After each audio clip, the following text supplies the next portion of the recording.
So, welcome all, and it's a pleasure for me to welcome the Prime Minister, Boris Johnson, to Sweden, and particularly to Harpsund. I'm very happy to have you here. And our countries have strong ties, and I value our cooperation and close relations. And there is a mutual desire to deepen our cooperation, not at least on foreign security and defense policy, but also on trade and research, just to name a few areas. And in times of crisis, cooperation becomes even more important, and this applies not least for our international defense partnerships. And Sweden's partnerships with the UK and with NATO have been crucial during these exceptional times. And I greatly appreciate the strong support your government has expressed for our security and our right to make our own security policy choices. And today, we are taking another step to strengthening our bilateral defense and security cooperation at the strategic level.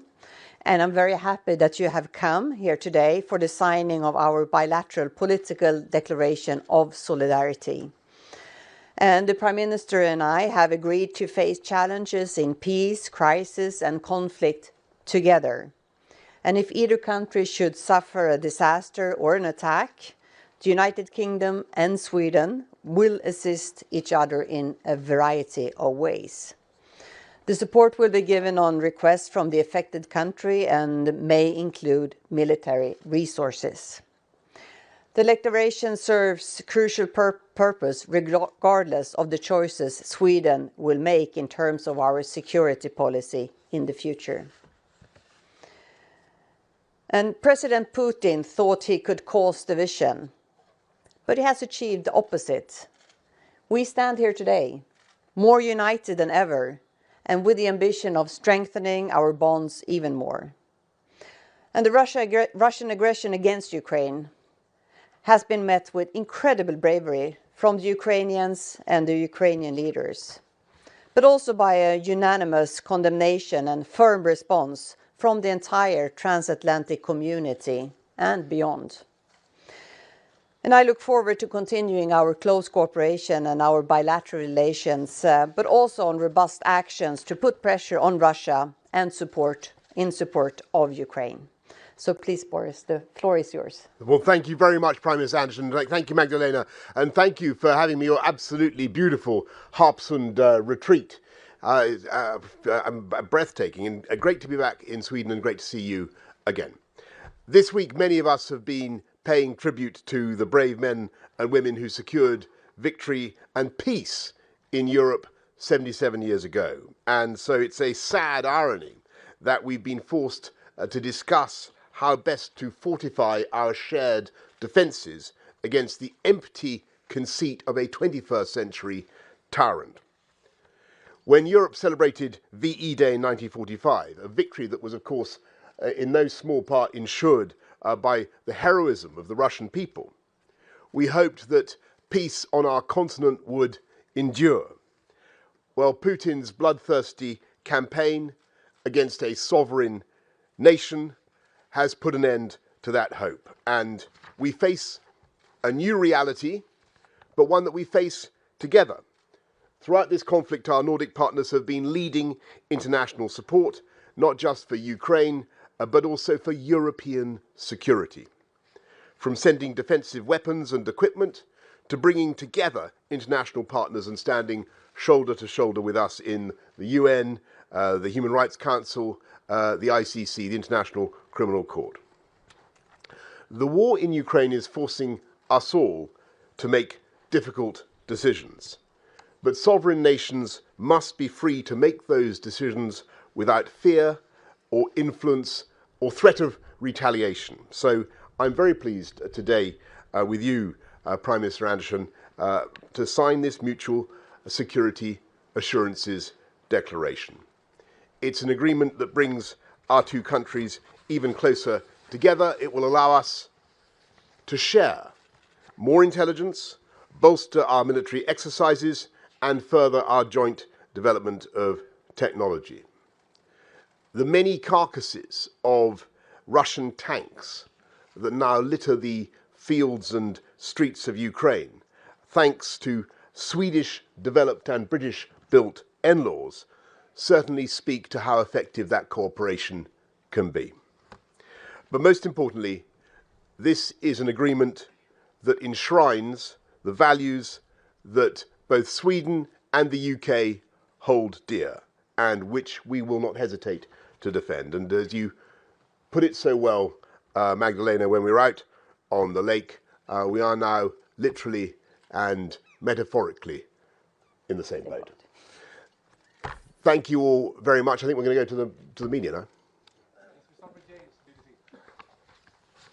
Good afternoon, James Landale, BBC. Prime Minister Johnson first. Can you spell out very precisely for us what this mutual security agreement actually means of practice? If Russia were to attack Sweden, what would the UK do? And secondly, if I may, is now really the time to have a fight with European allies over the Northern Ireland Protocol at the height of this crisis? And Prime Minister Anderson, if I may, can you give us your assessment of the threat against your country from Russia, and what response you might expect from Moscow if Sweden were to apply to join the NATO military alliance? Yeah, well, thank you very much, James. First of all, let's be clear that the friendship and the relationship between Britain and Sweden is decades old, and what we're saying and doing now is, in some ways, no more than a statement of the obvious, that two liberal democracies faced with an attack upon one of the other would want to come to each other's support. And whether it's in the event of a disaster or a military attack, what we're saying today is that upon request from the other party, we would come to the other party's assistance. And it's vital to state that, I think, now ever more important to state that now in the grim circumstances in which we find ourselves with the Russian attack on Ukraine. But it's also, I think, an important step forward, because this is an agreement on which we together intend to build, whether it's in sharing intelligence or working together to combat cyber attacks, whether it's working together in defence procurement or doing more joint exercises together, where in the JEF, in the Joint Expeditionary Force, or any other forum. Sweden and the UK intend to do much more together, and I think the NLAW missile system really incarnates the kind of closeness that we see in our relationship, and that's what this is intended to underpin. It's the foundation stone, I believe, for an important development in our relationship. And on the protocol, you've all heard me say this many times. The most important agreement is the 25-year-old Belfast Good Friday Agreement. That is crucial for the stability of our country, of the UK, of Northern Ireland, and that means that things have got to command cross-community support. Plainly, the Northern Ireland Protocol fails to do that, and we need to sort it out. When it comes to threats from Russia, I mean, the tensions in this part of Europe and around the Baltic Sea has increased during the last years, given Russia's aggression towards Ukraine, also before the 24th of February, also the military buildup of Russia, and also a more aggressive rhetoric from Russia. And of course, after the 24th of February, tensions are even stronger or more difficult than before.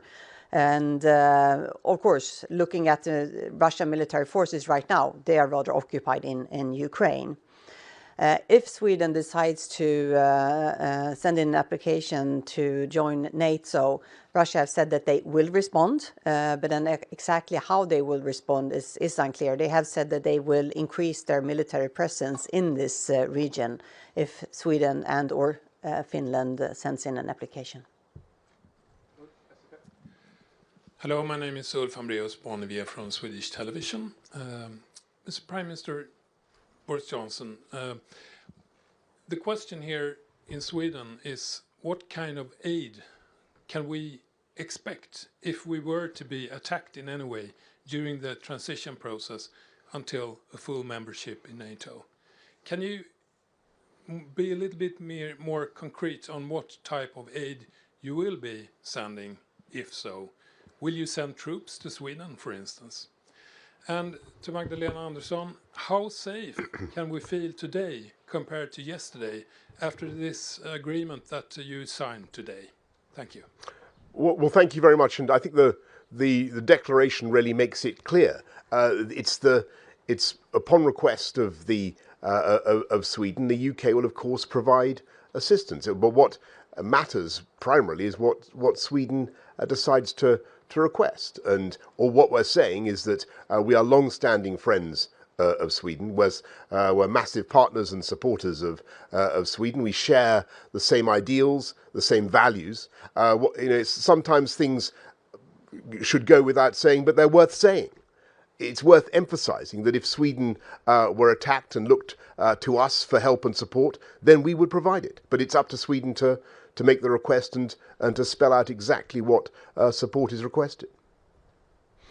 So are we safer with this declaration? Yes, we are. Of course, this means something, and this is important, whatever security policy choice that we will make in Sweden. If we want to join NATO, if we decide to keep outside NATO, this is an important joint declaration. But what is maybe even more important, is the fact that the Prime Minister is so engaged in the security of the northern part of Europe, and you have taken such an active role in this area, and we are very grateful for that. And that also that you're so clear that we share the same values and we stand together. Good afternoon, Nina Lloyd from the Press Association. Firstly, a question for both Prime Minister Johnson and Prime Minister Andersson. Will this declaration help Sweden, should it decide to apply to NATO, in the period after application but before accession, so-called grey zone, and how? And secondly, Prime Minister Johnson, the leader of the opposition, has said this week he would do the right thing and resign if he's fined over allegations of lockdown rule breaking. Do you think that's the right thing to do? And are you acting dishonourably by staying in number 10? Well, can I just say first on your question about Sweden and Sweden's security, there's a separate conversation going on here in Sweden, which I don't want to get into. It's a matter for Sweden. But what we're saying is, and about Sweden's future relationship with NATO, that's a matter for Sweden. But what we are saying emphatically is that in the event of a disaster or the event of an attack upon Sweden, then the UK would come to the assistance of Sweden with whatever Sweden requested. And we hope that that's a useful and important thing to say. And it's certainly, we regard it in the UK as important for us that Sweden is saying the same thing to us. And this is a mutual agreement that I think is an important stepping stone, paving stone, as I said, for developing our relations in the future. And on your second question, I think well, we're trying to move beyond all that, and I think we're trying to focus on the issues that really matter, not least the war in Ukraine. I think as I said, I think this declaration is important, whatever security policy choice Sweden will make for the future. But of course, we are right now exploring different options, and there are also discussions in Parliament between the government and all political parties in Parliament. And of course, we are exploring all possible options, and NATO is one of them that is on the table. And during this process, we have therefore had discussions with several countries on how they see this grey period from a potential application until we're fully members. And there we've got reassurances from several countries. I'm here with Boris Johnson today. I had a press conference with Olaf Scholz last week, and I also had our foreign minister in Washington last week.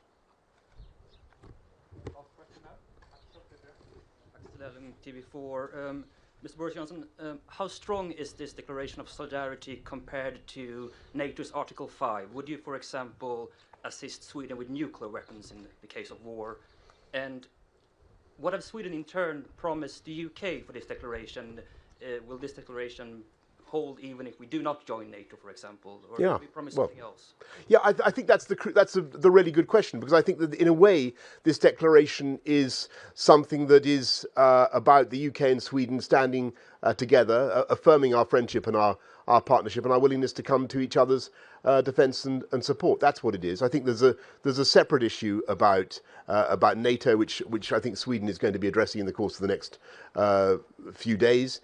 That's not for me to comment upon, except of course to say that I'm sure the UK will support whatever course of action Sweden decides to embark upon, and we'll be as useful and supportive as we can.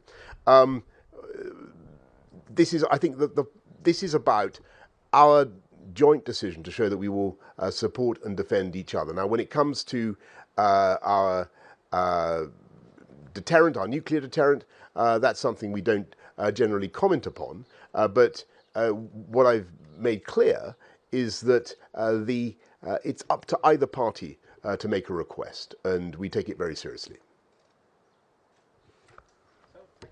Thank you very much. Thank you.